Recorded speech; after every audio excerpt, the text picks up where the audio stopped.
దేవుడు ఒక్కొక్కరికి ఒక్కొక్క విశ్వాస పరిమాణం ఇచ్చాడట. మాకేం అంతు లేకుండా ఇచ్చాడు యేసు రక్తం. హల్లెలూయా. మేము 7 గంటలు 5 గంటలు భయంకరమైన వర్షంలో నాన్ స్టాప్గా ఆరాధన చేసిన అనుభవాలు మాకున్నాయి. అవన్నీ వీడియోస్ యూట్యూబ్లో కూడా ఉన్నాయి.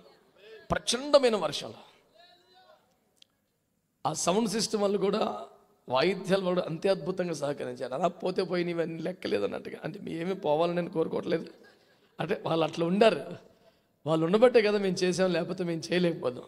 ఏదేమైనా చక్కని ప్రార్థనలు జరగటానికి దేవుడు అవకాశం ఇచ్చారు. మంచి ఆరాధనకి దేవుడు అవకాశం ఇచ్చారు. చాలా పాటలకు దేవుడు అవకాశం ఇచ్చారు. వాక్యానికి మరి కొంచెం సమయం చాలే అని ప్రభు అనుకుంటే ఆయన చిత్తం. ఖచ్చితంగా ఇన్ని గంటలు మాట్లాడాలనే పంతం పట్టింపు చేతస్థం నాకేమీ లేదు. కానీ నాకు ఒక మాట ఇచ్చాడు, అది చెప్పిపోతా. హల్లెలూయా. మీకు ఎంత ఓపికండి అంత మంచి స్తోత్రం చెప్పండి. కొంచెం వర్షము కొంచెం ఇబ్బందిగా ఆటంకంగా అనిపిస్తుంది, సహజం. మాకెందుకు అనిపించట్లేదంటే మేము ప్రకాశం బ్యారేజ్ నుంచి ఇక్కడికి గొల్లపూడి సెంటర్ నుంచి ప్రళయ భీకరమైన వర్షంలో వచ్చాం. అది చూసినప్పుడు ఇది అసలు వర్షమే కాదు, ఇది అసలు లెక్కే కాదు. అసలు ఏదో చిన్నగా రాత్రి పడిన మంచు చిన్న గాలి వస్తే ఆకుల మించి రాలినట్టుగా అనిపిస్తుంది మాకు, అంతే. అంత వర్షంలోంచి వచ్చాం. ఏదేమైనా సమయం వ్యర్థం చేయకుండా గబగబా ఒక 2 మాటలు మీ దృష్టికి తీసుకొస్తాను. బైబిల్ తెరిచి చదివేంత అవకాశం కూడా లేదు. సెల్ ఫోన్లో బైబిల్ ఉంటుందిగా, ఇవాళ రేపు ఉందా నాన్న? నీ చేతిలో మైక్ కూడా ఉందా? చదువుతావా? ఎజ్రా 10:1 చదువు చాలు, త్వరగా ప్రజల్ని పంపించేద్దాం.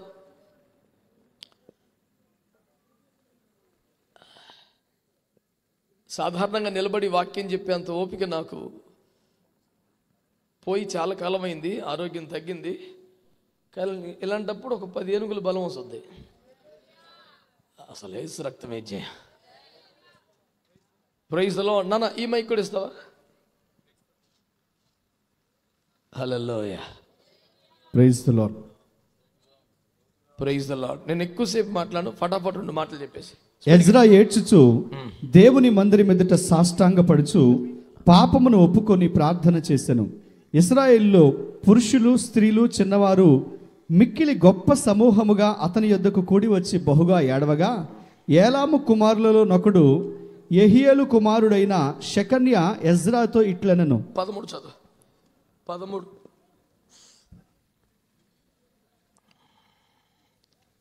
అయితే జనులు అనేకులై ఉన్నారు, మరియు ఇప్పుడు వర్షము బలముగా వచ్చుచున్నందున మేము బయట నిలవలేము. చాలు, అందరం ఒక మంచి స్తోత్రం చెప్పండి ఒకసారి. Come on God's people, shout hallelujah. Hallelujah. Virat Kohli batting గురించి మీరు ఎప్పుడైనా ఆలోచన చేస్తే, అందరూ చెలరైపోయి కొడుతున్నప్పుడు వాడు 20-30 కొట్టు వచ్చేస్తాడు. వరుస పెట్టి అందరూ అవుట్ అయిపోయి టార్గెట్ బేపచ్చంగా ఉంటే ఆ రోజు చెలరైపోతాడంట. మీకు ఏదైనా అందిందేమో అనుకుంటున్నాను. Praise the lord. Come on God's people, clap your hands together and praise god. Hallelujah. దైవజనుడైన ఎజ్రా కాలంలో జరిగిన ఒక అద్భుతాన్ని రాత్రి మీ ముందుకు తీసుకొస్తున్నాను. ఈ దైవజనుడు ఒక భయంకరమైన వార్తను విన్నాడట. ఆ వార్త వినగానే, నేను చెప్పేది ఇప్పుడు నా 3వ వచనం, ఆ వార్త వినగానే ఉన్న చోట కుప్పకూలిపోయి భయంకరంగా ఏడ్చాడు. Talking about 9th chapter of Isaiah and verse 3. శ్రమ తీరా ఏడ్చాడంట. చుట్టూ పిక్కున్నాడు, గడ్డం పెరికేసుకున్నాడు, బట్టలు చింపేసుకున్నాడు. All the day he was just crying like that. ఏడ్చి ఏడ్చి ఏడ్చి గోల పెట్టేశాడు. ఆ శ్రమ తీరా ఏడ్చాక, ఇది దేవుని మందిరం అయితే ఆ మందిర వీధిలోకి వచ్చి, ప్రభువా నువ్వు నీతిమంతుడు, మేము పాపిష్టులం, నీ మందిరంలోకి వచ్చి అర్హత కూడా మాకు లేదు అని ఏడ్చి ఇజ్రాయేల్ అందరినీ, ఎవరిని, పెద్దలు చిన్నలు భార్యలు శిశువులు పిల్లలందరినీ వచ్చేమన్నాడు. చర్చికే కదా అని వస్తే ఎవరిని గుళ్ళోకి రానివ్వకుండా మందిరపు వీధిలో మోకరింపజేశాడంట. వేల కొలది ప్రజలు మందిరపు వీధిలో మోకరింపజేశాడు. మోకరింపజేసి, ఒప్పుకోండి, మీ పాపాలు ఒప్పుకోండి, సిగ్గుపడండి, పశ్చాత్తాపడండి, దేవుని తీర్పు మీ మీదకి రాకముందే సరి చేసుకోండి అని నడి రోడ్డు మీద శుద్ధీకరణ నడి రోడ్డు మీద శుద్ధీకరణ గుడికి ఏర్పాటు చేశాడు. ఎప్పుడైతే కన్నీటి వర్షమై సంద్రమై మహారాధన చేస్తున్నారో, అకస్మాత్తుగా ఆకాశం నుండి వర్షం నడడం స్టార్ట్ చేసింది. ఈ వర్షం ఎక్కువైపోతుంది. చంటి పిల్లలు ఉన్నారు, గర్భిణీలు ఉన్నారు, వృద్ధులు ఉన్నారు. వీళ్ళ ప్రార్థన పట్ల ఈ అయ్యగారు కూటం ముగించడు, దేవుడు వర్షం ఆపట్ల. చూసి చూసి చూసి చూసి మెల్లిగా అజ్రా ఓపిక చేసుకుని వచ్చి అంటాడు, అయ్యా స్త్రీలను చంటి పిల్లలను కలరు, వర్షము బహుగా వచ్చుచున్నది, ఇక బయట నిలవలేము, ఒక్కసారి క్షమించు బాబు అని ప్రార్థన చేస్తున్నాడు. అర్థమైన వాళ్ళందరూ స్తోత్రం చెప్పండి. చిన్నడా, నీకేమైనా ఇబ్బంది అయితే మానిటర్ లేపే ఇబ్బంది లేదు, ఈ బొమ్మానంగా వస్తున్నాయి, నో ప్రాబ్లం. కానీ కోతలు రావటానికి వెళ్ళలేదు. యేసు రక్తమే జయం. దేవునికి స్తోత్రం చెప్పండి. హల్లెలూయా. ఈ రాత్రి నేను మీ దృష్టికి తెచ్చే అంశం ఏమిటంటే, ఈ దైవజనుడు ఎజ్రా ఎందుకు రోడ్డెక్కాడు? ప్రార్థన అంటే రహస్యంగా చేయాలి కదా. బైబిల్లో ఉన్న పేరే father God who says in secret అని మాట్లాడతాడు. ఎప్పుడు కూడా రహస్యం ముందు చూచు తండ్రి ఆలకించినట్లుగా ప్రార్థన చేయమని, ప్రార్థన చేయనప్పుడు నీ గదిలోనికి వెళ్ళి తలుపులు వేసుకొని ప్రార్థన చేయమని, ఈ రీతిగా ఆయన ప్రార్థించడానికి కొండకి వెళ్ళాడని, ప్రార్థన అంతా ఏకాంతంగా రహస్యంగా దేవునికి మనకి మధ్య జరిగే ఒక వ్యవహారంగా సాగుతుంటుంది కదా. ఏకాంతంగా చేసే ప్రార్థన, రహస్యంగా చేసే ప్రార్థన, ఏమంటే గదిలో చేసే ప్రార్థన, గుడిలో చేసే ప్రార్థన. ఏమిటయ్యా ఉద్దండ్రాయపల్లిలో రోడ్డెక్కింది? What is the reason behind the prayer came on road? ప్రార్థన బహిరంగముగా బాహాటముగా రోడ్డెక్కడానికి కారణం ఏమిటి? ఈ జఫన్యాకి సుగుణరావు గారికి పనేమీ లేదా? కమ్మగా ఇంట్లో ప్రార్థన చేసుకోవచ్చు, మందిరంలో చేసుకోవచ్చు, రోడ్డు మీద గోలేందా? నిజమే. గదిలో పడి తెచ్చే వాళ్ళం రోడ్డు ఎక్కామంటే, ఏ కుటుంబం రోడ్డున పడిందంటే, గుంభనంగా తెరచోటకు వెళ్ళి కట్టిన చాపున ఏడ్చే వాళ్ళు రోడ్డు మీదకి వచ్చి ఏడుస్తున్నారంటే ఏదో జరిగిందనే కదా. ఏమై ఉండొచ్చు నా బాధ? సుదీర్ఘ విశ్లేషణ చేసే అంత సమయం లేదు కదా. ఒక్క మాట చెప్తాను. ఎందుకు మాకు అర్హత లేదు, మాకు యోగ్యత లేదని ఎజ్రా ఏడుస్తున్నాడు? నీ సన్నిధికి రాకూడని వారము అని ఎందుకు అడుగుతున్నాడు? మందిరములోనికి కాక మందిరపు వీధిలోనికి పోగు చేసి చంటి బిడ్డలు కూడా వర్షములో తడుస్తున్న శుద్ధీకరణ కూడిక ఆపట్ల ముగించట్ల పశ్చాత్తాపడండి, ఏడవండి, ప్రార్థన చేయండి అని అంటున్నాడు.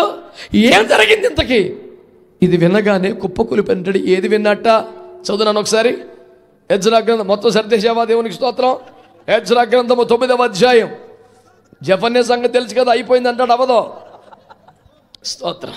మొన్నకు ముసలమ్మ అంటుంది, ఈ బాబు అలాగే అంతాడు కానీ ఇప్పుడప్పుడు ఒక్కడమ్మా ఒక్కటి అంతాడు, అలాగే చెప్తానే ఏమంతాడు అని. మరి నానేడు చేసేది ఆ బాబు చెప్తే చెప్పతే 9:1. ఈ సంగతులు సమాప్తమైన తరువాత పెద్దలు నా యొద్దకు వచ్చి, చదువునా, ఇశ్రాయేలీయులను, యాజకులను, లేవీయులను, కనానీయులను, హిత్తీయులను, పెరిజ్జీయులను, యెబూసీయులను, అమ్మోనీయులు, మోయాబీయులు, ఐగుప్తీయులు, అమోరీయులు అని దేశపు జనులలో నుండి తమ్ము తాము వేరుపరుచుకొనక వారు చేయు అసహ్యమైన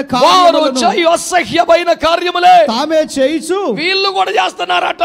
వారి కుమార్తెలను పెండ్లి చేసుకొని వారి కుమారులను తీసుకొని పరిశుద్ధ సంతతిగా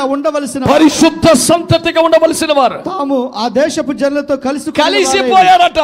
ఈ అపరాధము చేసిన వారిలో పెద్దలను అధికారులను నిజముగా ముఖ్యులై ఉండిరని చెప్పి, మరి పెద్దల సంతకాలను ఏడ తెచ్చారు ఇప్పుడు దాకా? మరి రోషం తక్కువ క్రైస్తవ్యమా? ఎజ్రా గారు నడి రోడ్డు మీదకి వచ్చి గుండెలు బాదుకొని ఏడుస్తున్నాడే. కారణం ఏంటంటారు? ఏమన్నాడు ఆయన? నా జుట్టు పీక్కున్నాను, గట్టపు పక్కలను లాగేసుకున్నాను, బట్టలు చింపుకున్నాను, శ్రమ తీర రోజంతా ఏడ్చాను. ఈయన ఏడుపు తీరాక రోడ్డెక్కి మొత్తం మంది రోడ్డెక్కించాడు. రండిరా, రండి గుడికాడికి రండి అన్నాడు. గుడికాడికి వచ్చాక తాళం వేసాడు. అదే అందయ్యా రమ్మన్నావు, తాళం వేసావు ఏంటంటే, మీ గుళ్ళోకి వచ్చే అంత అర్హత లేదు, వీధులు మోకరించమన్నాడు. ఎజ్రా 9-10 అధ్యాయంలో జరిగింది ఈ రాత్రి ఇక్కడ జరుగుతుంది. ఇప్పుడు వర్షం వచ్చింది కాబట్టి, సీన్ ఇట్ట మారింది కాబట్టి ఇప్పుడు ఈ రెఫరెన్స్ తీసుకున్నాడు అనుకుంటున్నావా? ఈయనకి సంబంధించిన ప్రత్యక్షత ఉదయం ప్రభు నాతో మాట్లాడితే మధ్యాహ్నమే దీని మెసేజ్ తమ్ముళ్ళు కూడా చేయించా. ఏడా పిల్లోడు ఎక్కడున్నాడు? ఏడా కనబడతలేదు, ఇంకా వస్తున్నాడా? నీకన్నా ముందు వర్షమే బెటర్రా. స్తోత్రం చెప్పండి గట్టి. హల్లెలూయా చెప్పండి. హల్లెలూయా. ఈ రాత్రి ప్రసంగం థంబ్నెయిల్ చేయించా. ఆ ప్రసంగం టైటిల్ ఏంటి తెలుసా? రొట్టెక్కిన రహస్య ప్రార్థనని. చప్పట్లు కొట్టి స్తోత్రం చెప్పండి. దైవజనుల దుఃఖానికి కారణం ఉంది, పరిశుద్ధుల ప్రలాపానికి కారణం ఉంది, వర్షములో కూడా బోరున కన్నీరు గార్చి ప్రార్థన చేయడానికి కారణం ఉంది. ఇంతకు ఏం జరిగిపోయింది? దొంగతనమా, వ్యభిచారమా, మద్యపానమా, విగ్రహార్పితముల ఆస్వాదన, ఏం జరిగింది అని అడిగితే వారు దేశపు జనులలో నుండి తమ్మును వేరుపరుచుకోలేదంట. ఎవడు దాగలా, ఎవడు తప్పుడు పనులు చేయలా, మరి ఏంటి అయ్యగారికి అంత బాధ అంటే వారు దేశపు జనుల్లో నుండి తమ్మును తాము ప్రత్యేకపరుచుకొనలేదు, వేరుపరుచుకొనలేదు అంటూ మళ్ళీ అంటాడు. దాని కొనసాగు, ఈ అపరాధము చేసిన వారిలో ఇశ్రాయేలు పెద్దలు కూడా ఉన్నారంట. అంటే క్రొత్తగా ప్రభువుని నమ్ముకున్న వారి దగ్గర నుంచి, సామాన్య విశ్వాసాల దగ్గర నుంచుకొని క్రైస్తవ సంఘ నాయకులు, నాయకత్వంలో ఉన్నవారు, ఏలుబడి చేస్తున్నవారు, పెద్దలు అనిపించుకుంటున్నవారు గనులుగా చాలా మంది అవుతున్నారు. ఇదే భయంకరమైన పాపం చేశారంట. ఏం పాపం అది? మందిరములకు రాకూడని పాపం. ఏం పాపం అది? నడివీధుల్లో భార్య బిడ్డలతో మోకాళ్ళ మీద పడి ఏడవలసిన పాపం. ఏం పాపం అది? జుట్టు మీక్కొని, గడ్డ పక్క లాగేసుకొని, బట్టలు చింపుకొని, బూడిద మోసుకొని దినమంతా ప్రలాపించవలసిన పాపం. ఏంటయ్యా ఏంటా పాపం? జోరు వానలు కూడా ప్రార్థన ఆగకుండా పశ్చాత్తపడాల్సిన పాపం. ఏంటది? ఏంటంత ఘోరం అంటే సాధారణ జనుల్లో నుంచి వేరుపరచుకోలేదంట. వేరుబాటు జీవితం కన్నా ప్రాముఖ్యమైంది బైబిల్లో ఇంకేం లేదు. మౌనంగా ఉన్న వాళ్ళందరికీ 100 నమస్కారాలు. మాట్లాడండి, నోరు తెరిచాట, శాతపడి చూస్తున్నాడు. స్తోత్రం చెప్పు మంచిగా. హల్లెలూయా. బైబిల్ గ్రంథములో వేరుబాటు జీవితం కన్నా ప్రాముఖ్యమైనది ఏమీ లేదు పిల్లల. ఫటాఫట్ చెప్తాను చూసుకో. మీరు 100 చదివి అక్కర్లేదు. పద్దాక మా వాడు జోబులో దాచేసిన ఫోన్ తీసి బాధలేం లేదు. యేసు రక్తమే ఇచ్చే. హల్లెలూయా. బైబిల్ గ్రంథములో ఫటాఫట్ బైబిల్లో మొదటి పేజీ ఉందా మీకు? అదేం ప్రశ్న అంటావా? మొన్న ఒకటి తెచ్చాడు, ఆదికాండం లేదు, ప్రకటన లేదు. అడిగి ఆడు చిన్నప్పుడు హాస్టల్లో ఉన్నప్పుడు ఇచ్చారంట బైబిల్, అదే చదువుతాడు. 30 ఏళ్ళు వచ్చినాయి ఆడికి. ఇటు ఆదికాండం తినేసిందట్టు. ఎందుకని? ఆడు వాక్యం తినే రకం కాదుగా. ఆడు ఒక సన్నాసి రకం క్రైస్తవుడు. సొక్క ఉండక 20 సొక్కాలు కొంటాడు, బట్టలు ఉండగా 100 జతలు కొంటాడు. బైబిల్ మట్టికి 30 ఏళ్ళ నుంచి అదే సిగ్గులేని క్రైస్తవుడాడు. బైబిల్ కొనుక్కోవద్దు, చదవద్దు, మారు మనసు మాట్లాడరు. ఎవరు మొత్తం ఆడు చుట్టాల్లాగా ఉన్నారా? చిచ్చే మందొక బ్యాచ్. వర్షమైన, ఎండైనా, కొండైనా, లోయైనా ఆగదు నా పయనో అనే టీవీ. యేసు రక్తమే. దేవునికి మహిమ కలుగునుగాక. శ్రద్ధగా ఈ ఒక్క మాట వినండి పిల్లలారా. దేవుడు సృష్టిని కలుగు చేసిన వైనాన్ని ఆదికాండం 1వ అధ్యాయంలో దేవుడు వర్ణించాడు. అవునా కాదా? మరి కొంచెం మాట్లాడరు బాబరే. మీ మౌనం నశించిన గాక, మీ నోర్లు తెరవబడిన గాక. మృతులు మనిషి ఒక్క మనిషి శబ్దం విని లేస్తారంట. మరి మీకేమైంది? వాళ్ళకన్నా బేబచ్చమైందిరా నాయన. స్తోత్రం చెప్పో. హల్లెలూయా. అన్నయ్య ఇచ్చిన తర్వాత దేవుడు మాట్లాడబాకనని చెప్పావు ముందు. ఏదో చెప్పావా బాయ్? వీళ్ళంతా నీ మాట వినే భక్తులే. స్తోత్రం చెప్పో. హల్లెలూయా. ఈ ఒక్క మాట వినండి బిడ్డలారా. మొదటి దినమున దేవుడు ఏం కలుగజేశాడు?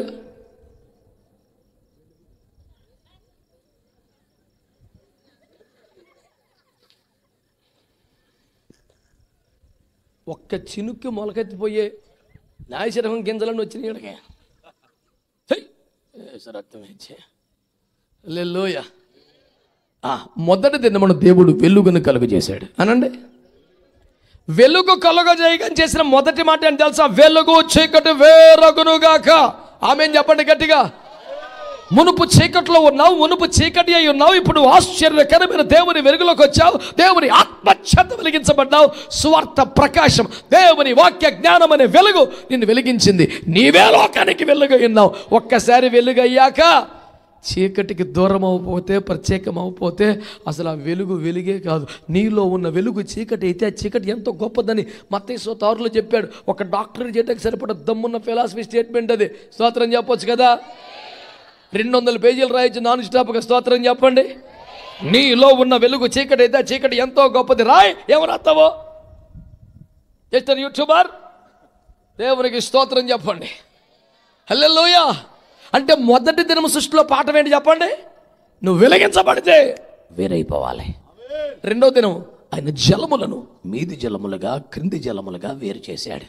కింది జలాన్ని పట్టించుకోవాలా, మీది జలములకు పేరు పెట్టాడు ఆకాశం అని. నువ్వు కింది వాడుకుంటే పట్టించుకోడు, నువ్వు పై వాడుకుంటేనే నీకు ఒక పేరు, నీకు ఒక గుర్తింపు, నీకు ఒక ఆశీర్వాదం. మూడవ దినముకు వస్తే ఆకాశము కింది జలములొక్క చోట కూర్చబడే మధ్యలో ఆరిన నేల నాకు కనబడునుగా అన్నాడు. ఆరిన నేల ఏది? కోట్ల కోట్ల సంవత్సరాలుగా జలముల కింద నానిపోయి మగ్గిపోయి ఉన్నప్పుడు భూమి పైకి రావడమే, ఆరిపోయి రావాలండి. ఇప్పటికి ఇప్పుడు ఎట్లా కుదరద్దండి? ఎన్నాళ్ళు అందులో ఉన్నాం, మరి కొంచెం ఉంటుంది, ఉండకూడదు. నువ్వే కులం నుంచి వచ్చావో, మతం నుంచి వచ్చావో, డినామినేషన్ వచ్చావో, సిద్ధాంతంలో వచ్చావో, ఆచారం నుంచి వచ్చావో, నువ్వు పైకి వస్తూనే నీళ్ళ నుంచి పైకి రావడం అంటే ఏంటి? పునరుద్ధానం, బాప్తీసం పొందడమే. పాత జీవితపు తడి కూడా కనపడకూడదు, ఫ్రెష్గా ఆరిపోయి కనపడాలి. స్తోత్రం చెప్పరే. నాలుగో రోజు ఏం చేశాడు? ఆకాశమందు జ్యోతులు కలగజేశాడు. చిన్న చేతికాట్లకు గుర్తింపు లేదా? పెద్ద జ్యోతులకు సూర్యుడు చంద్రుడు అని పేరు పెట్టారు. స్తోత్రం చెప్పండి. వెలుగివ్వగలిగితేనే, ప్రకాశించితేనే, దారి చూపితేనే, పగటిని రాత్రిని వేరు చేయగలిగితేనే, that is the beautiest quality of the stars. You know ఏమన్నాడు తెలుసా? ఆయన పగటిని రాత్రిని వేరుపరచుటకు జ్యోతుల్ని. మన పర్పసే అది. ఇది పగలో, ఇది రాత్రిని చూపించడమే డ్యూటీ. ఒక్కరు కూడా ఆమె ఏం చెప్పరు. హల్లెలూయా, హల్లెలూయా. ఐదవ రోజుకి వస్తే సముద్ర చలములను చేశాడు, ఆకాశ పక్షులను చేశాడు. ఏం చెప్తుంది పాఠం? ప్రవాహానికి ఎదురేద్దామని చెప్తుంది, ఎవరికి అందనంత ఎత్తులోకి పోమని చెప్తుంది. ఆరవ రోజున ఏకంగా తన స్వరూపంలో తన పోలికలో చేసేసాడు. స్తోత్రం చెప్పండి, చెప్పండి గట్టిగా. నువ్వు పెద్ద లోతైన ఉపదేశం, గంభీర ఉపదేశం, ప్రజ్ఞానమారు పరమగీత కావ్యాలు కాదురా. ఆదికాండం మొదటి పేజీ నీకు అర్థమైన మొత్తం ఉపదేశం అంతా వేరుపాటు జీవితమే. నువ్వు ప్రత్యేకించబడాలి, వేరైపోవాలి, సపరేట్ అయిపోవాలి, నూతనంగా ఉండాలి, పైవాడిగా ఉండాలి, పాత జీవితపు తడి కూడా లేని ఆరిపోయిన వాడిగా కనపడాలి. That's what Bible teachers. గట్టిగా ఆమేన్ చెప్పండి. వేరుబాటు జీవితము సాధారణ క్రైస్తవ జీవన ప్రాక్టీసెస్లో ఒకటి కాదు. That is the very important quality for every Christian, to maintain a separated Christian life from the world. గట్టిగా స్తోత్రం చెప్పండి. For this is the reason the Lord has brought us from the darkness into his marvellous light. There is no second purpose for that. రెండవ కారణం ఏమీ లేదు. మొట్టమొదటి అసలైన ఏకైక కారణం చీకటిలో నుండి ఆశ్చర్యకరమైన వెలుగులోకి తెచ్చిన పాయింటే ప్రకటించడం. ఆమేన్, ఆమేన్. కానీ మీరెందుకు కలిసిపోతున్నారు దర్జా కూర్చొని? స్తోత్రం చెప్పు. హల్లెలూయా. ఒక ముసలమ్మ నెత్తి మీద ఇంత మూట పట్టుకుని నడుచుకుంటూ వెళ్తుందంట. అలాంటి అమ్మాయి ఇక్కడ ఎట్ల మీద వెళ్తా, పాపం పెద్ద మనిషి ఇంత మూట వేసుకెళ్తుంది. అమ్మ బండి ఎక్కమ్మా, తీసుకెళ్తాను బాబు, దేవుళ్ళకి వచ్చి బాబు దండమని బండి ఎక్కింది. ఫోన్లో పెద్ద మనిషికి వాళ్ళు సహాయపడ్డానని ఈ అమాయకుడు ఆనందంగా బండి తోలుతున్నాడు. కాసేపటికి నిట్టూర్పులు మూలుగులు వినబడుతున్నాయి. వెనక్కి చూస్తే మూట నెత్తి మీద ఉంది. ఏందమ్మా అట్టు పెట్టుకున్నావు అంటే, అయ్యా నన్నే భరిస్తున్నావు నాయన, మళ్ళీ మూట నీకెందుకు, నేనే మోసుకుంటాను అందంట. ఆమె నెత్తి మీద ఉన్న బరువు బండి మీద పడుద్దా, ఎద్దులే మోస్తున్నాను సంగతి ఆమెకి ఇంకా ఉపకారం చేసిన ఫీలింగు. స్తోత్రం చెప్పండి. నేను అన్నాను మీరంతా మోసేయకండి, ప్రశాంతంగా ఉండండి. హల్లెలూయా. చెప్పరే గట్టిగా హల్లెలూయా. సంతోషంగా స్తోత్రం చెప్పండి. దేవునికి మహిమ కలుగునుగాక. ఈ రాత్రి ప్రభు మనతో మాట్లాడుతున్న పాఠం ఏంటంటే, వేరుబాటు జీవితం లేకపోతే అది ఘోరమైన పాపం. అది ఇంకా మా వాళ్ళు ఉపదేశంలోకి వెళ్దామే. ఉపదేశంలో ఉన్నానని చెబుతూ ఈ సన్నాయి నొక్కులు నొక్కే సన్నాయి రకం ప్రసంగాల వల్ల ఈ దరిద్రం ఎట్టుంది. ఉపదేశం అంటే ఉపదేశమే. If it is yes, it must be yes 100%. If it is no, it should be no. అంతేగాని యాక్చువల్గా మనం చేయకూడదు. కానీ మరి ఆ విధంగా భారతదేశంలో ఉన్నాము కనుక ఆ భారతీయ సాంప్రదాయ ప్రకారం తండ్రి యొక్కయో కుమారి, నువ్వు తాడు తీసుకొచ్చి 3 పేర్లు చెబుతున్నావు ఏంట్రా? ఇది ఎక్కడ దొరికాడు వీడు మనకి? ఏమనంటే ఏంటా మాట్లాడతావు? భారతీయ సాంప్రదాయ ప్రకారం. దేవుడు ఇన్ని కానీ ఆఫ్ఘనిస్తాన్లో మినిస్ట్రీకి పంపితే ఏం చేస్తాడు వీడు? ఇక తాలిబాన్ సిద్ధాంతం ఏంటిది? ఈయనగా అక్కడి నుంచి ప్రమోషన్ ఇచ్చి ఎట్లకి పంపించాడు ఒక మనం చూడలేమే. కానీ ఏదన్నా ఒక చిన్న షార్ట్ వేసుకొచ్చి ప్రసంగం చేస్తాడు. ఎందుకని? అది ఎక్కడికి వెళ్తే ఆ రకం వాడు. మనం ఏ రకం? ఎక్కడున్నా అయ్యో దేవుని వాక్యం, దేవుని క్రమం. సొంత ఊరుని యెరూషలేమును ఇజ్రాయెల్ రాజ్యాన్ని సమస్తాన్ని కోల్పోయి బబులోనికి వచ్చారు. ఎవరో? దానియేలు, షడ్రక్, మేషక్. దేశం మారింది కాబట్టి, పొజిషన్ మారింది కాబట్టి, స్వతంత్రులు కాదు కాబట్టి, ఖైదులో ఉన్నవారు కాబట్టి బబులోని సిస్టంలోకి వచ్చారా? చచ్చే. ఎన్ని పనులు చెప్పినా చేశారు. విగ్రహం చేయమంటే అప్పుడు దాకా రాజు చిరంజీవిని కాక తమరి విధేయులు, తమరి విశ్వసనీయులు అన్నీ పోయినాయి. విగ్రహం చేయమని, నెబుకద్నెజరు, ఇందును గురించి నీకు సమాధానం చెప్పాలని చింత మాకు లేదు. మేము సేవిస్తున్న మా దేవుడు మండుచున్న వేరుమగల అగ్ని కుండం నుండి తప్పించడానికి సమర్థుడు. తప్పించబోతే ప్రభు కోసం చచ్చిపోతాం. నా పొరపాటు నా పాపించి పని మేము చేయమన్నా. వాడు తులిపడతాడు కుర్చీలో. దేవునికి స్తోత్రం. నెబుకద్నెజరులకు, బెల్షస్సర్లకి, హేరోదులకి వణుకు పుట్టించినటువంటి, సింహాసనాన్ని కంపింపజేసిన సర్వశక్తి గల దేవుడు ఈ రాత్రి నేను మాట్లాడుతున్న దేవుడు. దేవునికి స్తోత్రం కలుగునుగాక. 6 సింహాలను వణికించలేకపోయింది. అగ్నిగుండం వీళ్ళు టెన్షన్ పెట్టలేకపోయింది. 4 శినుకులు మమ్మల్ని కంగారు పెట్టినాయి అంటే నీవే రకం క్రైస్తవుడు అసలు. ఏదమ్మడా చెప్పు. స్తోత్రం అంటలా. హల్లెలూయా. ఒకే ఒక్క మాట. నడి వీధిలోకి రాచి రోడ్డు మీద తీసుకొచ్చి కన్నీరు గాచి పసి ఇంత గొడవ ఎందుకయా అంటే, మా వాళ్ళు వేరుబాటు జీవితం చేయట్లేదండి. అంటే వేరుబాటు జీవితం సరిగ్గా చేయను గుళ్ళు కూడా రానిత్తలే ఎజ్రా గారు. మనమైతే సంద ఇస్తే చాలు. హల్లెలూయా. ఆ సహోదరుల మినిస్ట్రీకి ఎంతగానో సహకరిస్తున్నారు. Good believers, important family in the church. Though they drink and do something nonsense in this world, but they're giving tithes to me. Wonderful family. Hallelujah. Normai. ये बेशरम आदमी कहाँ से आए रे तू? यीशु मसीह के नाम से पुकार करने चालू कर दिया. छे. రెగ్యులర్ గా నేను వాడే పదం మా సంఘంలో, రే చేస్తే దమ్మున్న క్రైస్తవ చేత మాని పడేద్దాం లేదా. ఆమేన్, ఆమేన్, ఆమేన్. ఏమన్నా కొంచెం రేంజ్ పెరుగుతాము ఎన్నిసార్లు అంటున్నా వినపడకేం కాదు, ఇంక తగ్గుతుంది మాటికి. ఆమేన్, ఆమేన్, ఆమేన్. రెండోసారి అన్నాడంటే ఇంకా పెంచాలిగా కోటం. అది ఆలస్యంగా మారి మంచి పొందిన లైన్లోకి వస్తున్నాడు మెల్లిగాడు. ఎరా పూర్తిగా పొందావా? దేవునికి స్తోత్రం అని వెయిటింగ్ లిస్ట్లో పెట్టా. ఆడి సీట్ ఇంకా కన్ఫర్మ్ చేయాల. దేవునికి స్తోత్రం. హల్లెలూయా చెప్పాలి మంచిగా. ఇంత భయంకరమైనటువంటి కూడిక నడి వీధిలో నిర్వహించడానికి కారణం ఏంటయ్యా అంటే చెప్పండి, వేరుబాటు జీవితం లేదు. ఎజ్రా గారు అంటారు, ఈ అపరాధము చేసిన వారిలో ఇశ్రాయేల్లో ముఖ్యులు పెద్దలు కూడా ఉన్నారంట. సంఘ పెద్ద ఎవడండి ఆడే, పాస్టర్ నాయకుడు ఎవడండి ఆడే. ఏమి లేదు, నో సపరేటెడ్ లైఫ్.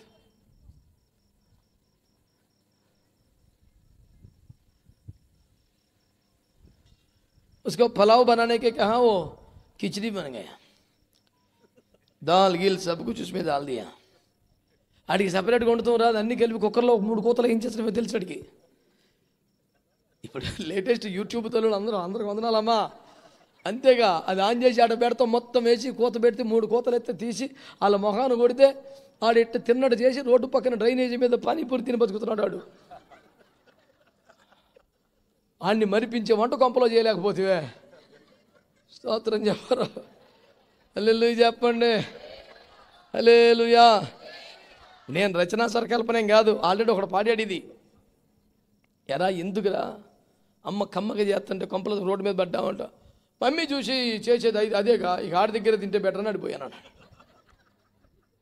అమ్మ కమ్మగా చేస్తుంటే రోడ్డు మీద తింటున్నావు అడిగా. ఆడన్నాడు, మీకేం తెలుసు అంకుల్ మమ్మల్ని చేసేది, ఏ అంకుల్ వీడియో అయితే మమ్మీ చూసి చేస్తుందో ఆ అంకుల్ దగ్గరికి వెళ్ళాను. మళ్ళీ అక్కడ చూసి చేస్తే కొద్ది గొప్ప క్వాలిటీ తగ్గిద్దిగా నేను ఆడకే పోయా. మంచోళ్ళు ఎవరైనా ఉన్నారా? విషయం అర్థం అవుతుందా? బోధపడుతుందంటారా? ఏది ఇంపార్టెంట్ మనకి అన్నిటికన్నా? చెప్పండి, ఏది ఇంపార్టెంట్? ఇంకా వస్తున్నారాయా భక్తులు? ఇంకా వస్తున్నారాయా? వాళ్ళు అసలు నిజంగా ధైర్యం చెప్పుకోవాలా, లోపుకి చెప్పుకోవాలా. ఆశీర్వాద ప్రార్థన చేద్దాం రామ్మ. దేవుని స్తోత్రం. ఇదే ఫస్ట్ కాదులే, స్తోత్రం చెప్పు గట్టిగా. హల్లెలూయా. మరి టైంకి వచ్చిన వాళ్ళందరూ అమ్మాయికిలు మరి అంటే అనబాగలయ్యా, కూటం ముగించుకొని వస్తున్నాను. స్తోత్రం. ఏమనుకోబాకండి, మా ఊళ్ళే అందుకట్ట అన్నా. ఇంక అనబాకని దండం పెడుతుంది అప్పుడే. అన్నలే నా కూర్చో. స్తోత్రం చెప్పండి. పొద్దుగుల నా కోసం ఏడిచి ప్రార్థన చేసే తల్లి అమ్మకు తల్లి. అందుకే ఆ మీద సొన మీద మాట్లాడుతాను. ఎవడో దారి పడితే నేను ఎందుకు మాట్లాడతా? దేవుని ఈసారి తొందరగా వచ్చామా? వచ్చేస్తుంది. దేవుని స్తోత్రం. అందరూ స్తోత్రం చెప్పండి, చెప్పాలి గట్టిగా. శుద్ధీకరణ కూడిక ఎందుకు ఏర్పాటు చేశారు? నడి వీధిలో కూడిక ఎందుకు ఏర్పాటు చేశారు? రొట్టెక్కిన రహస్య ప్రార్థన కారణం ఏమిటంటే క్రైస్తవులు, విశ్వాసులు, పరిశుద్ధులు, సంఘ పెద్దలు, కాపరులు, క్రైస్తవ నాయకులు వేరుబడి జీవితాన్ని కోల్పోయారు. ఎవడు నచ్చినట్టు బతుకుతున్నాడు, ఆచారాలు సాంప్రదాయాలు కలిసిపోయారు. లోకంలో లౌకికమైన ఆత్మను పొందుకుంటున్నారు, పరిశుద్ధాత్మను పొందుకోవట్లేదు. అసలు పరిశుద్ధాత్మ క్వాలిటీ చెప్పనా చెప్పనా చెప్పనా చెప్పనా చెప్పనా మీ మౌనం నశించిన కాక చెప్పనా? యేసు బాప్తిస్మాన్ని పొంది ఒడ్డుకు రాగానే ఏం జరిగిందిట? పరిశుద్ధాత్మ ఆయన మీదకి బలముగా. నేను కూడా పొందాను అంటున్నావుగా ఆత్మ, నువ్వు గోలగోల చేసి. కానీ ఆత్మ లక్షణం ఏంటి తెలుసా? ఆయన మీదికి రాగానే పరిశుద్ధాత్మ ఆయన అరణ్యములకు త్రోసుకొని పోయాను. నిన్నెందుకురా జనాల్లోకి తీసుకెళ్తుంది? మరి పద్దాక సెంటర్లోకి తీసుకెళ్తుంది. ఎక్కడ 10 మంది ఉంటే అక్కడే సెల్ఫీ దిగుతున్నావుగా. అదే ఆత్మ ఖచ్చితంగా వేరొక ఆత్మది. If it is the holy spirit god, he will take you from the people to the father. ప్రజల వద్ద నుండి తండ్రి దగ్గరికి నువ్వు తీసుకెళ్ళగలిగితే, ఏకాంత పరచగలిగితే, ఒంటరి చేయగలిగితే, ప్రార్థనలో నడిపించగలిగితే ప్రజలు, ఈ జనం, ఈ స్తోత్రం, అదిగో గొర్రె పిల్ల వేబచ్చహా అని ఈయన చెప్తున్నాడు. ఈయనే నా ప్రియ కుమారుడు ఆయన చెప్తున్నాడు. ఫుల్ పొగడ్తలు, హడావుడి, జెండా కట్టే మూమెంటు, బ్యానర్ కట్టే మూమెంటు, ఎటు చూసినా ఫాలోయింగ్.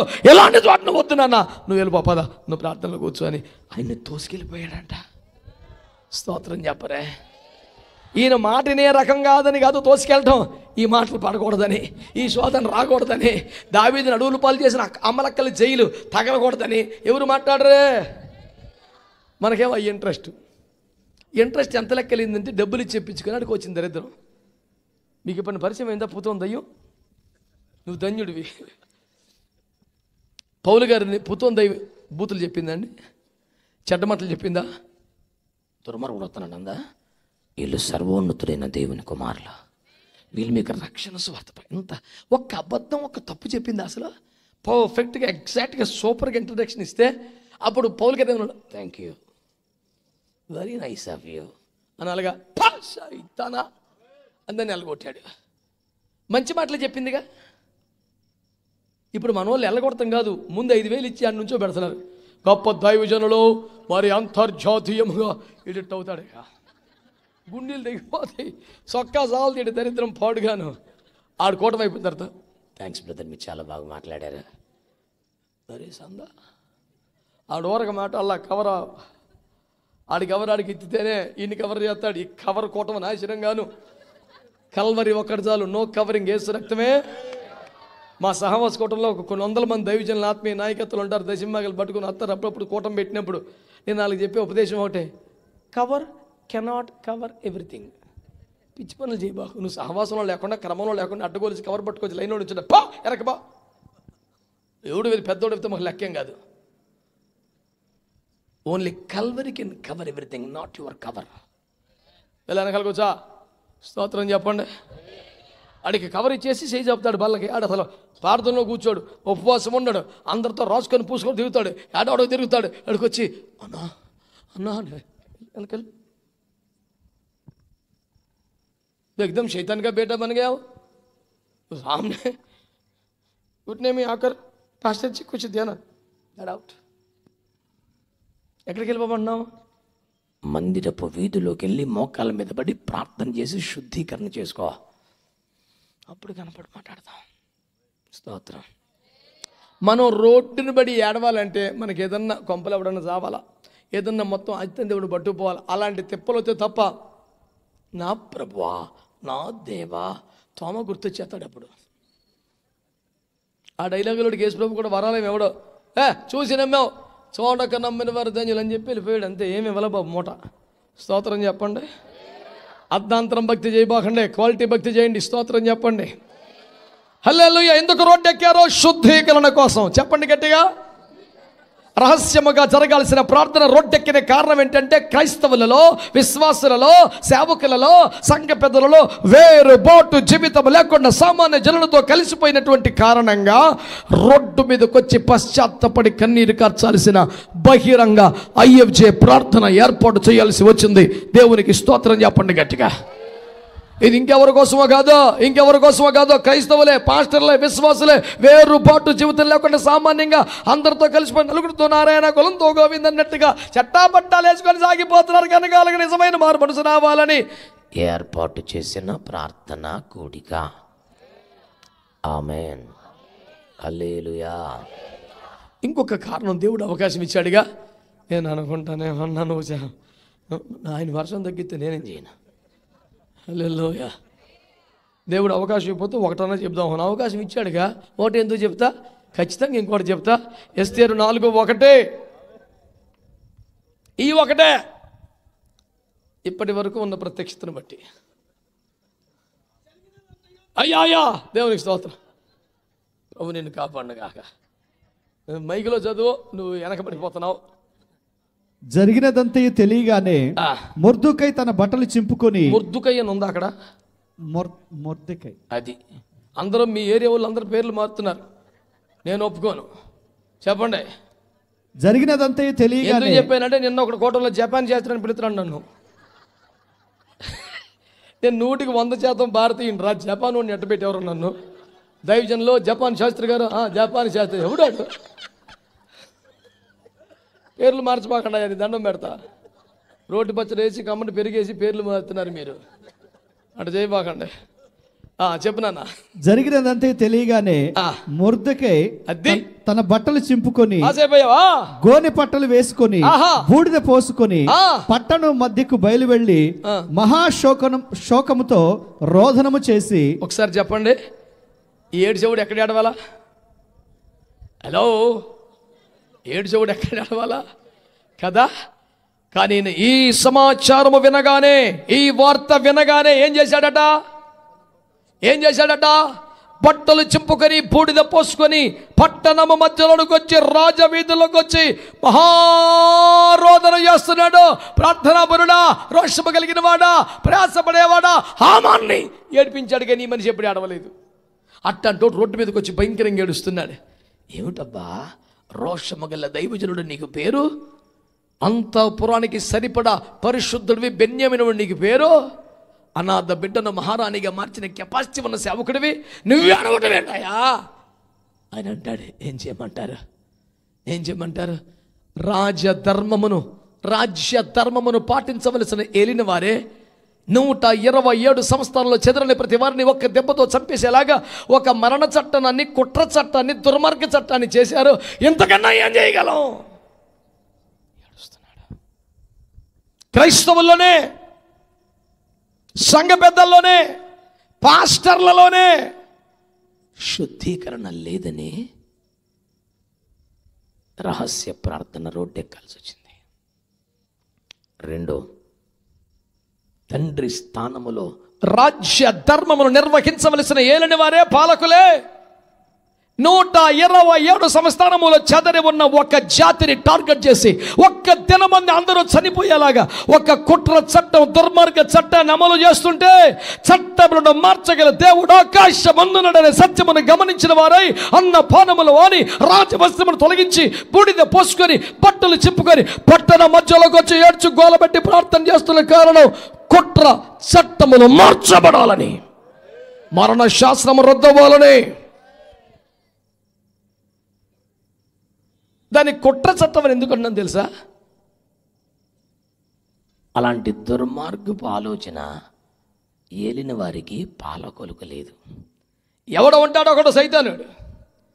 వాడు అసలు విషయం ఏలిన వారికి చెప్పకుండా లేనిపోని అబద్ధాలు చెప్పి, దొంగ మాటలు చెప్పి ఎట్టండి, మీరంటే లెక్క చేయరండి, అసలు ఖాతరు లేదండి, వాళ్ళు అట్టండి, వాళ్ళు ఎట్టండి అని దొంగ మాటలు చెప్పి రెచ్చగొట్టి, ఏమీ లేదు, నువ్వు చిన్న సంతకం పెట్టు, నేను చూసుకుంటా, రాజ్యాన్ని కంట్రోల్ తెస్తా, నీకు విధేయులుగా మారుస్తా, నీ పేరు చెప్తే నమస్కారం పెట్టేలా చేస్తా అని దొంగ మాటలు చెప్తే ఎవరికైనా ఎట్లా ఉంటుంది? ప్రైజ్ ద లార్డ్, ఆమేన్. బుద్ధి పరేశాడు. దానియేలుని కానీ షడ్రక్ మెషక్ అబేద్నెగోలను సావు కొట్టాలని నెబుకద్నెజర్ ఉంది అసలు ఫీలు. బ్యాచ్ ఉంటుంది వెనకాల. లేనిపోని మాటలు చెప్పే, సార్ వీళ్ళు మనకు డేంజర్ సార్ వీళ్ళు ఉండకూడదు సార్, వీళ్ళు అసలు లెక్క చేత్తలు సార్, మీరంటే కుదరదు సార్, ఇన్ని చెప్తుంటే అలాగూ అంటిరా ఇదే చేయి అన్నాడు. ఏలిన వారి దృష్టికి మసిబూసి మారేడికాయలు చేసి లేనిపోని భయాందోళన సృష్టించి, ఇలా చేస్తే అలా చేస్తే 10 కాలాల పాటు మీరే రాజుగా ఉంటారని దొంగ మాటలు మాట్లాడి, కుళ్ళుతో, కుట్రతో, అసూయతో, అభద్రత భావముతో, నిర్దేవత్వముతో, భయంకరమైన సాతాను మనసుతో అమాయక ప్రజలను, దేశ క్షేమం కొరకు కన్నీరు గార్చే ప్రజలను కంట కన్నీరు తప్పించే పాపిష్టి చట్టాలు చేస్తున్నారే, ఒక్క దెబ్బకు చంపేసే చట్టాలు చేస్తున్నారే. అలాంటి చట్టాలు వచ్చినప్పుడల్లా ఏం చేయాలట? దేవుని కరుణ కోసం, ప్రజల క్షేమం కోసం, ఏలిన వారు రాజ్య ధర్మమును పాటించుట కొరకు నడి వీధిలోకి వచ్చి మనం ప్రార్థన చేయాల్సి ఉంటుంది. ఆమేనని చెప్పండి గట్టిగా. హల్లెలూయా. మరొక మాట కూడా మీ దృష్టికి తీసుకొస్తా. రాజుల మొదటి గ్రంథం 18వ అధ్యాయం, I think it is 38. I see, just confirm మీ.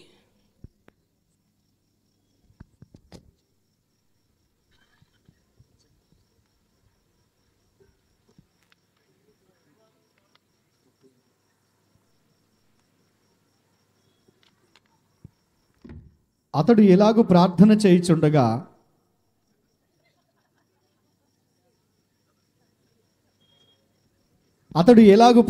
చేయుచుండగా యెహోవా అగ్ని దిగి దహన బలి పశువును, కట్టెలను, రాళ్లను, బుగ్గిని దహించి, ఆమేన్ అనరా బలేవులు చెరకోవటానికి.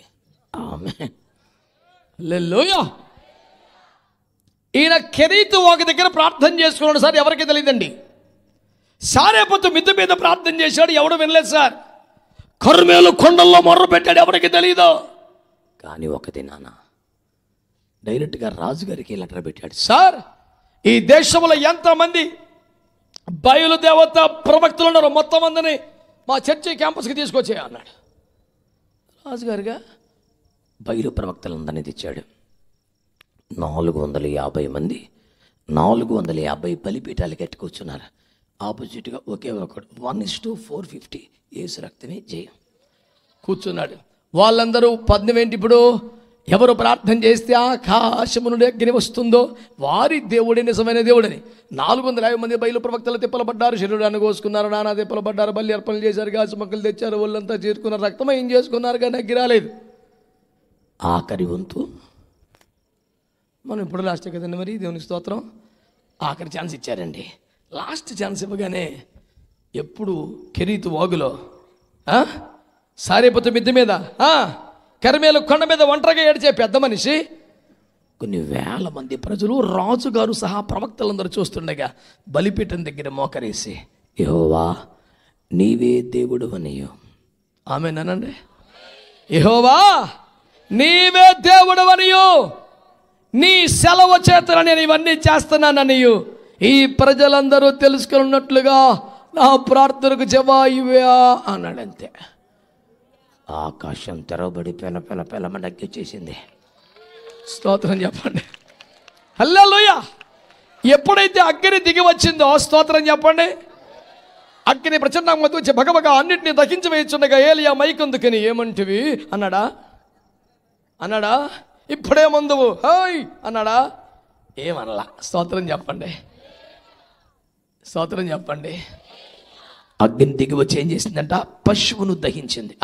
కట్టెలు బూడిదైపోయాయి, రాళ్ళు పిండి అయిపోయినాయి. చెప్పండి, నీళ్లు కూడా ఆరిపోయినాయి, అగ్గి మాత్రం పొగ మండిపోతుంది. అప్పుడు ప్రజలంతా వీధుల్లోకి వచ్చి యెహోవా దేవుడని కేకలు పెట్టి మొదలెట్టారు. ఆమేన్. రహస్య భక్తులందరూ లోపల భక్తి చేసుకుని బాహట్టంగా వీధుల్లోకి వచ్చి యేసే దేవుడని ఒప్పుకుని ఒక శుభ దినము దేవుని శక్తి నిరూపించబట్టు ద్వారా రావాలని క్రైస్తవులందరూ ఏం చేయాలి చెప్పండి? ఇంకా చూస్తున్నారా? రండి ప్రార్థన చేసి ముగించుకుందాం. ఎవడా చూపు మోకల్లై దేవునికి స్తోత్రం కలుగునగా. అందరూ అందరూ అందరూ అందరూ ఆరోగ్యం ఉంటే మీరు మోకాల మీద పడండి. మీ చుట్టుపక్కల ఇబ్బందిగా ఉందంటే ఎదురుకుండా గ్రీన్ మ్యాట్ ఉంది, 1/2 కిలోమీటర్ వేశారు ఇక్కడ. రండి, ఆరోగ్యవంతులందరూ మోకాల మీదకి రండి. అయ్యగారులు కొంతమంది వేదిక మీదకి రండి. బోల్డ్ స్టేజ్ కూడా గట్టిదేనా? గట్టిదేనా? రండి త్వరగా త్వరగా. ఎక్కడెక్కడ వాళ్ళందరూ వచ్చేయండి ప్రార్థనలోకి. కళ్ళు తెరిచి నా వైపు చూడండి. హలో, నా వైపు చూడండి. 3 కారణాలు. 1, ప్రజలు, క్రైస్తవులు, పాస్టర్లు వేరుపడి జీవితంలోకి రావాలి. సాధారణ జనులతో కలిసిపోయి పిచ్చి పిచ్చి భక్తి పనులు చేస్తున్నారు. అట్లా కాదు, అందరూ వేరుపడి జీవితంలోకి రావాలి. 2, కుట్ర చట్టములన్నీ మారిపోవాలి. దేవుని ప్రజలు క్షేమంగా ఉండాలి. 3, చెప్పండి, 3, రహస్యంగా లోపల అనుమానాలతో 2 తలంపుల మధ్య ఉన్న ప్రజలందరూ నడి వీధిలోకి బాహాటంగా వచ్చి యేసే దేవుడిని ఒప్పుకోవడం స్టార్ట్ చేయాలి. ఈ 3 కార్యముల కొరకు మనందరం ప్రార్థన చేయాలి. చేస్తారా? నాకు వినపడాలి. మీ ప్రార్థన కూడా నాకు వినపడాలి. మనసులో కాదు. నేను మొదటి మాట చెప్పినప్పుడు మొదటి మాట కోసం చేయండి, 2వ మాట అంటే 2వ మాట కోసం చేయండి, 3వ మాట అంటే 3వ మాట కోసం చేయండి. మనందరము కలిసి ప్రార్థన చేయడానికి దేవుడికి అనుకూలతనిచ్చాడు, దేవుడికి అవకాశం ఇచ్చాడు. రహస్యముగా ప్రార్థన చేయవలసింది రోడ్డెక్కిన కారణం ఏంటో తెలిసిందా? పరిశుద్ధ జీవితం కొరకు, వేరుబాటు జీవితం కొరకు ఈ ప్రార్థన, రహస్య ప్రార్థన నుంచి రోడ్డు మీదకి వచ్చింది. ఎంతమంది స్వరమెత్తి ప్రార్థించడానికి ఇష్టపడుతున్నారు? స్వరమెత్తి. Right, here we go, come on. అందరూ స్వరమెత్తి ప్రార్థన. మీరు ఎంత గట్టిగా ప్రార్థన చేయగలరో అంత గట్టిగా చేయండి. ఇంతేనా? ఇంతేనా? చెప్పాలి మంచిగా, చెప్పాలి మంచిగా. హల్లెలూయా, హల్లెలూయా, హల్లెలూయా, హల్లెలూయా. ఇంతేనా? ఇంతేనా? దైవజనులారా, సంఘ పెద్దలారా, క్రైస్తవులారా, అయ్యో అయ్యో అయ్యో, క్రైస్తవులు వేరుబాటు జీవితం లేకుండా అయిపోయారు. పరిశుద్ధ జీవితం లేదు, సమర్పణ లేదు, ప్రతిష్ట లేదు, సాధారణ జనుల వలె మారిపోయారు. ఆ బలహీనలో నేను కూడా ఉన్నాను, ఆ అపరాధం చేసిన వారిలో నేను కూడా ఉన్నాను. రావాలి, స్వరమెత్తాలి, ప్రార్థన చేయాలి. స్వరమెత్తాలి, ప్రార్థన చేయాలి. స్వరమెత్తాలి, ప్రార్థన చేయాలి. ఇంతేనా? ఇంతేనా? ఇంతేనా? ఇంకా 2 నిమిషాలు కూడా ఉన్నది. మీరు స్టార్ట్ చేసి కనీసం 20 నిమిషాలు మనందరం ప్రార్థన చేయాలా? నీ స్వరము వినబడాలి గట్టిగా. ఇంకొంచెం గట్టిగా చేయి, ఇంకొంచెం రోషంతో నింపబడు, దైవావశ్యత నింపబడు, ఆత్మలో రేపబడి ప్రార్థన చేయి, ఆత్మలో తీవ్రత కలిగి ప్రార్థన చేయి, ప్రార్థనలో పట్టుదల కలిగి మొరపెట్టు. ఈ రాత్రి అద్భుతం జరగాలి. నీ కోసమే వర్షం ఆపాడు దేవుడు, నువ్వు ప్రార్థించడం కోసం వర్షం ఆపాడు. ఇంటికి వెళ్ళి ప్రార్థన చేయటం కాదు, ఇక్కడ ప్రార్థన చేయాలి. నడి రోడ్డు మీద చేయాలని రహస్య ప్రార్థన బహిరంగ ప్రార్థనగా ఈ రాత్రి మార్చాడు. వినబడట్లా. పురుషుల స్వరం అసలు లేదు. మొర్ర పెట్టాలి. రే ఈసారి ప్రార్థన చేయపో. చేయండి. ఆగద్దు ఆత్మలో మూలుగెళ్ళండి, కన్నీరు కార్చండి. అయ్యా మా క్రైస్తవులు, అయ్యా మా సహోదరులు, అయ్యా మా సంఘ పెద్దలు, అయ్యా మా పాస్టర్లు సాధారణ జనుల్లో కలిసిపోయారయ్యా. ప్రత్యేక జీవితం లేదయ్యా, వేరుబాటు జీవితం లేదయ్యా. మేము కూడా అలాగే ఉన్నామయ్యా, మమ్మల్ని క్షమించండి అయ్యా.